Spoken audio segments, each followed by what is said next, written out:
it's late at night and you have a screaming child and all you're told by your medical provider is, well, give him some Tylenol and wait it out.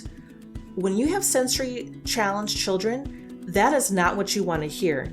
Today, I'm going to give you some specific remedies I have personally used for my kids to help them get through colds easier and quicker. Hey friend, do the daily demands of family life leave little time for self-care? Are you losing yourself in the process of caring for others? Are you ready to make self-care and healthy boundaries a natural part of your day while embracing your roles as a wife and mom? Well, I'm so glad you're here. I'm Christina, married 17 years to a neurodiverse man, mom of 3 neurodiverse kids, and many more roles. Welcome to the Moms and Neurodiverse Families podcast. Get ready to begin your self-care journey. Grab your planner and listen in as we take another small step towards a peaceful, healthier you. Picture late at night, wintertime, very cold, 11:30 at night, and my kiddo wakes up screaming and crying because their head hurt, their throat hurts, they can't breathe because of all the mucus coming down the back of their throat. I'm sure you can relate. I bet you've been there before. At this moment in time, I was a newer mom. I had the basic Tylenol, ibuprofen, supplements. I think back then I even used Robitussin. I had a very simple medicine cabinet at the time. I gave a call to the nurse to look for ideas, and the only suggestions were over-the-counter medicine that I would have to run to the store and get. And at that point, my spouse was traveling, so I was home alone with sick kids late at night, and I don't know about you, but I don't want to take kids out late at night. And when it's so cold and they're sick, that sounds like a nightmare with kids who have unique needs like ours do. I've had a couple of those experiences. And over time, I got so frustrated over either one, being told by the doctor's office there was very little I could do, or two, having over-the-counter medication to use. And if I did get it, oftentimes my kids would have reactions to it. And one of the worst things is to have a sick child who is hyperactive or over-aggressive. That neither of us need. Especially when you're working on your self-care, there are wise choices we can make on how we care for our family so that we have more space and time to take care of ourselves. Speaking of self-care, real quick snippet, my self-care coaching is available now, either as an individual session or if you wanted to do a sprint, a focus time, 4 sessions over 8 weeks or so, that is available to you on my website, ChristinaMariePapery.com. Especially as we're going into the new year, if you're starting to think, you know what, I am tired of putting myself last, I'm tired of being so exhausted, and I want to find a way to focus on this area of my life, this is a great way to do it. Now, back to our sick kids. So today, my focus is on specific remedies that you can use for your kids, for yourself, for your spouse. If you go to the previous episode, number 50, I highlight overall immune health. What are things that you can take just to stay healthy? But now, I'm sharing with you all of my tips and tricks that I have learned with kids who are sensory challenged. So, for example, smells, or texture, it's very difficult sometimes to find remedies that work for our kiddos. And hopefully this will give you some options so that you won't be like me, late at night, you're exhausted then because you were up all night with this kid trying to figure out what to do to help them to get back to sleep. And that rolls into the next day. And obviously a screaming child in a neurodiverse family, when your spouse is neurodiverse, all of that creates a whole bunch of problems, right? And again, we're caught in the middle. And I think that is almost like the invisible byline of our life is we're caught in the middle between sick kids and a spouse who has challenges with the sounds and needs sleep. So first thing, let's talk about throats.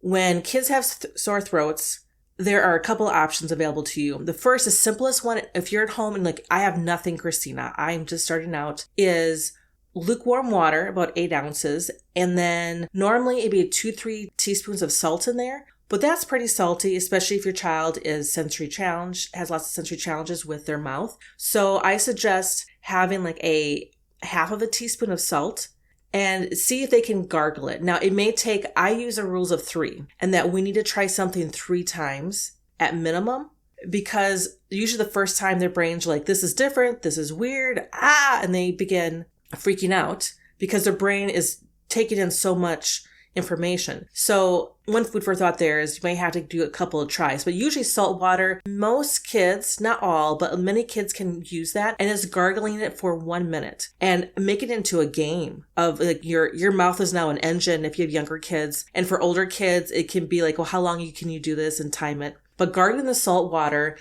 helps, like if you have mouth sores, it helps heals the mouth sores. It may sting a tiny bit. So that's why I suggest doing a half of a teaspoon. Instead of doing the 2-3 teaspoons could really sting, and and then your child will never do it again. So I start small, and then it can help with mouth sores. It can help balance the pH of your mouth. And I know mouthwash is a popular option for people, but the only problem with mouthwash is that the alcohol kills the good bacteria in your mouth. And then what happens is that bad bacteria that was in there is still there often, and it will increase. Also, I know very few kids who have sensory challenges who are able to use the mouthwash, traditional Listerine mouthwashes, because it is so intense in their mouth. But also there's artificial colors in there and a whole bunch of other stuff that I had to stay away from. So gargling salt water is like this super easy, simple one. Let's go up to another level. What I have found, I used to use a throat spray, and then when I realized it had all these dyes and artificial colors in it,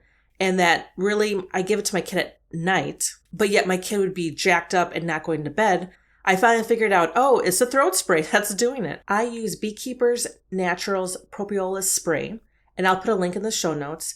And that is a spray that uses, obviously, propolis from honey. I'm not a medical provider. I am not sure if your child has issues with bees. That's something you need to look into yourself if they do have issues with bees. My children do not, and I have used this over the age of 1, and it has helped their sore throats tremendously. Not only does it help the pain of the sore throat, it also helps their body and their immune system. Sprays can be tricky if your child doesn't like things. If they have very sensitive oral sensitivity, that spray can be a little bit too much for them. Another option is Beekeeper's Soothing Lozenges, or they also have lollipops. I'm sure you're probably aware that sucking, whether it's through a straw or on a lollipop, can be very calming for many people, even for adults. I know people who love getting shakes, and they love drinking through a straw, that thick shake, and it helps them. They feel calmer afterwards. Now, the only thing with a lollipop is that if they're sucking on it and their throat, the back of the throat is really sore, that could exacerbate it. So, but that is a safer option for younger kids, because obviously a lozenge is something that if they're going to have in their mouth, they have to be older and know not to swallow it. So there's 2 options there. So that's for your throat. Okay, next, cough. Very simple, at-home basic remedy is raw honey. I have used that many times, and it will give a short-term gain. Yes, it has good natural immune system boosting properties, but also it has helped coating their throat. Now, again, over 1 year old, there's some people who say you can use it under 1 year. I, again, not a medical provider, so I will not say that, but I have used it for my kids, and that does work well. I also mentioned in episode 50 about making a lemon tea, and that can be as simple as a lemon squeezed or lemon juice and adding some honey. A lot of kids, and with warm water, and a lot of kids like that taste. It's almost like a warm lemonade. You can explain it to them that way. That might actually help their minds, like, oh, it's a winter lemonade. Maybe that's even a better way to put it for them. Okay, next, elderberry syrup. I mentioned in a previous episode. What I like about with the cough is that for many people, it can reduce the duration. And there's research. So the research is someone out there, is more anecdotal, that it prevents sickness. I have seen in my family where we have been taking elderberry syrup, and sometimes we didn't get sick, and we were around sick people that whole time for a day or so. And there's other times we did get sick. So it's not a complete, yes, it prevents you from getting sick. However, I have seen elderberry syrup reduce how long we are sick and the duration, where we get a cold from the same people, and they were sick before we got sick. We took the elderberry syrup, and and they were still sick, and we had recovered already. So that's what I do like about the elderberry syrup. Again, episode 50 talks more about that in detail, and that you can make it at home as well. Another thing I like for coughs is using a diffuser and putting essential oils in the diffuser to help with either the mucus or the humidity. It's dry in winter through much of the area in the Northern Hemisphere. So having some humidity. Now, Southern Hemisphere, I know it's totally different for you. Totally different for you during the American winter months. But the diffuser, and I prefer using, these are two brands that I have personally used and researched, is Plant Therapy and Eden Garden. The reason I like these two companies, and I'm not saying other companies do not meet this requirement, but my requirement was, one, there's other aromatherapists who are looking at their recipes and their methods. It's not just an internal, but there's external people who are looking at it. And also, it is GC-MS tested. That is gas chromatography, mass spectrometry, big words there. Basically, GC/MS tested, which means what they say is in the oil, and it's not at a dangerous level. And that's an important thing because I treat essential oils as medicine. I treat homeopathic medication, remedies as medicine. Therefore, I don't just grab whatever that's out there. I want to make sure, since this is somewhat unregulated, I want to make sure there is rigorous processes that have verified they don't have higher amounts of certain, there's different profiles within the essential oils, and making sure there's not a dangerous amount. Now, not all essential oils are safe for kids. There's a certain grouping that is okay for kids 2 and under. There's a certain, 6 and under. And there's some that I won't even use as an adult. And that takes time to learn. But what I like about Plant Therapy and Eden Garden is that they list which ones are kid safe. They use different terms, but basically it's a kid version that has been verified. Yes, these amounts are not going to be damaging to kids. Now, if your kid has asthma or some severe reactions, I would definitely talk to your naturopath or your provider about what would be the best thing to do. From Plant Therapy, I have used Kid Safe Quiet Cough. Also, the Adult Respir Aid. From Eden Gardens, I've used the Sniffles and Sneezes, and I've used a couple other oils. One of the other benefits I enjoy about essential oils is that often they can smell calming and relaxing, which can help a child when they're sleeping at night. So one, I make sure my diffuser is clean. I add the water and I add drops based upon directions, and I put it nearby their bed. And I have found usually it works really well in helping them sleep at night. Again, depending upon your child, the scent, the smell, you may have to have some adjustments. But again, there's a lot of different options between those two companies. Okay, stuffy nose. Very simple is the Little Remedies Saline Nose Spray. If your child is willing, this is a great way to help loosen up the mucus that can get stuck in their nose. And for some kids, it is really overwhelming when they can't breathe through their nose. I like Little Remedies because it does have a little safety guard so that where the little saline mist comes out can't go too far up in their nose.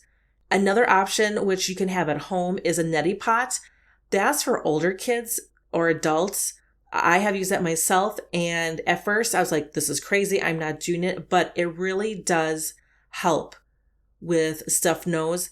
Again, I don't know many kids under the age of 15 who have done this before, and honestly, I don't think I would try it with my kids either. For an adult, I think that is a great way to take care of the stuffy nose. I already mentioned the diffuser, the Sniffle and Sneezes, and there's other options out there from the two companies, Plant Therapy and Eden Garden, but that can also help. And then having a hot bath, and I would even add some Epsom salts, but being in a nice warm bath and sitting there, that also can help with the steam, can help with their nose to soften that up. That is sometimes the easiest one with kids. But then you're doing lots of baths in a day. Other suggestion I have for you is to temporarily stop milk and dairy, because milk and dairy will increase the mucus production. And so if your kid already is like frustrated because there's mucus going down the back of their throat and they're waking up in the middle of the night, or it's going in their nose, then I would cut out the dairy and then do lots of liquids such as water, tea, chicken broth if they're willing to do chicken broth. And that can help get a little bit ahead of the mucus then. Now let's talk about earaches. Oh my goodness. I remember my kids waking up in the middle of the night just screaming, especially when they were very young, like a year old, and I had no idea. And then by the time my second child was born, I was pretty good at saying, yep, they got an ear infection going on. Currently, my favorite remedy for earaches is mullein garlic oil for kids. I'll put a link in the show notes. There is an adult version of this as well, and it's rated for ages 1 to 10 years old. I don't know about using it for a 1-year-old, how that would work out, because, yeah, it may not be quite the best. But I have used it in my kids' ears when they were as young as like 8 or so, and putting in like 1 or 2 drops. And oftentimes that can help with the earache. Now, again, if the ear drops don't work, there's a point we need to take them to the doctor. The reason I like using these drops for the ears is that ear infections can be bacteria or viral. If it's viral, you have to wait it out. So why not use these drops first off and prevent overuse of antibiotics? Again, it comes to a point we need to take them in, then great, we have other options available to us. Last is red nose, and then if the kids' lips get really red, or if they lick the top part of their lip, or even like red chapped hands. We're talking about chapped skin here. Very simple one is coconut oil. I use unrefined cold pressed coconut oil. They have so many good properties. I have used this for so many different things, but a big one has been chapped hands. I will use that before I use any lotion, especially when it's drier. The skin can be so sensitive. The only thing I can possibly use without their hands burning, or even like above their lips, would be the coconut oil. I will do that first for about a day or so, and I'll make them sit because that coconut oil can get in everything. But let us soak into their skin. And then after that, I will begin using a fragrance-free lotion with shea butter on their hands. As for their face, I would continue using a coconut oil, and then I would go into using something like a unscented balm. One that I think is great is Badger. Badger has so many great products, and I'll put a link in the show notes, but Badger Classic Lip Balm is unscented, and you're looking for something that, like, this uses extra virgin olive oil. I'm looking for something that doesn't have seed oils. I'm looking for because that seed oils will cause the skin to become even more inflamed. So I'm looking for things that are going to calm it down and heal the cracks. And that's why I use coconut oil as the first. And again, usually we have it around the house. And then going up to keeping that lip balm in stock. I also have used Attitude Living. I've used their lip balm, and that also has been a benefit, but that one's a little bit more expensive. So a couple options there. But the big thing is, as soon as you start seeing the redness is putting something on. Now, I have one child who they cannot use the common soaps. At most businesses will cause a strong reaction to their hands, and they can use it one time and their hands will have the redness and the cracks. And if we're going to multiple different places within a day and using the bathroom. So I've come to the point now I'm contemplating bringing along hand soap, because once that begins, that process, it can take 3 to 4 days to try to heal up those hands for my child. So what makes more sense? Do I go ahead and just keep letting their hands getting damaged, or do I just throw in my purse a small little bottle of little soap that they can use? So sometimes we have to make these adjustments, because what happens when our children have that cracked skin, the red nose, whatever's going on, it is so hard for them sensory-wise. It exasperates already their challenges that they have. Now, the goal is for them to be able to, yes, you're sick. This is difficult. Mom has remedies. If you listen to Mom, I can help you out. And you need to learn to deal with your sickness without having anger coming out towards other people. That is the overall goal. By having all these remedies, my kids have learned now, Mom has a plan. They start getting sick. The anger from the symptoms of I can't breathe, my throat is sore, that has diminished because they have learned, oh, there are solutions I can use and they're available to me. There is a way of me out of it versus everything hurts, I hate this, and it comes out in these explosions.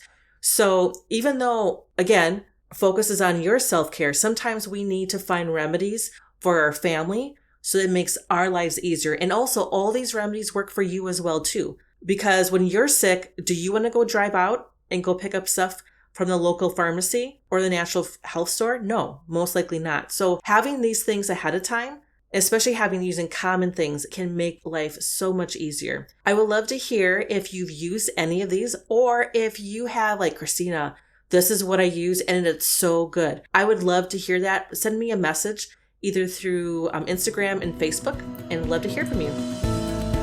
Hey, thank you for joining me today. I pray this episode gave you encouragement to take one small step. If so, please leave a 5-star review on Apple Podcasts to help other women find this show. By the way, if you're loving this conversation and want more encouragement like this, join my email list at bit.ly/myselfcare. That is bit.ly/myselfcare. I have a planner launching soon that will help you put all this into action in your own life. I look forward to chatting with you again next week for another episode.